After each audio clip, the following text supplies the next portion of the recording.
जय शिवराय, जय भीम, जय संविधान. All India पॅन्थरतर्फे आज एक डॉक्टरांचं चौथा मॅटर आहे आमचा. डॉक्टरांच्या हलगर्जीमुळे आज एका 11.5 वर्षाच्या मुलाचा पाय गमावण्यात आलेला आहे. आज हा मुलगा किरकोळ एका टू व्हीलरच्या गाडीवरून पडल्यानंतर त्यांच्या वडिलांनी त्याला हॉस्पिटलमध्ये नेल्यानंतर त्यांना औषधं व काय ऑपरेशन करायला लावलं. पण त्या डॉक्टरांनी फलटणमधील कोकरे म्हणून आहे, या कोकरे हॉस्पिटल आहे आणि तो डॉक्टर स्वतः कोकरे म्हणून आहे.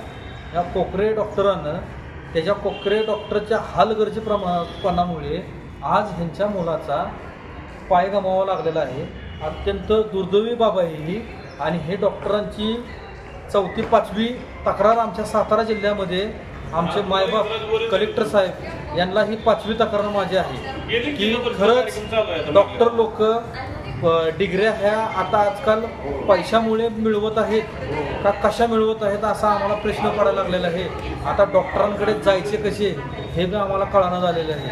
तरी याचा गांभीर्याने पूर्णपणे गांभीर्याने ह्याचं घेऊन तात्काळ यांच्यावर गुन्हा दाखल व्हावे व त्या कोकरे हॉस्पिटलच्या कोकरे डॉक्टरचं लायसन रद्द करण्याचं मागणी आम्ही आमच्या मायबाप कलेक्टर साहेबांना आम्ही दिलेलं आहे.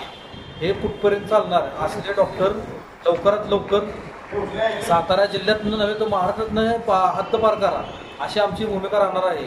हा कोकरे डॉक्टरांचे बरेच किस्से फलटणमध्ये झालेले आहेत, हे बी तुम्ही तपासू शकता. पण तात्काळ ह्या डॉक्टरावर कारवाई करण्यात यावी, अन्यथा येत्या 28 तारखेला 25/8/2024 रोजी आम्हाला न्याय मिळाला नाही तर आम्ही कलेक्टर ऑफिसच्या दालनामध्ये सर्व फॅमिली घेऊन आम्ही मुलाला घेऊन बसणार आहे. याची गांभीर्याने दखल तुम्ही घ्या, एवढंच मी सांगेन. जय भीम, जय शिवराय.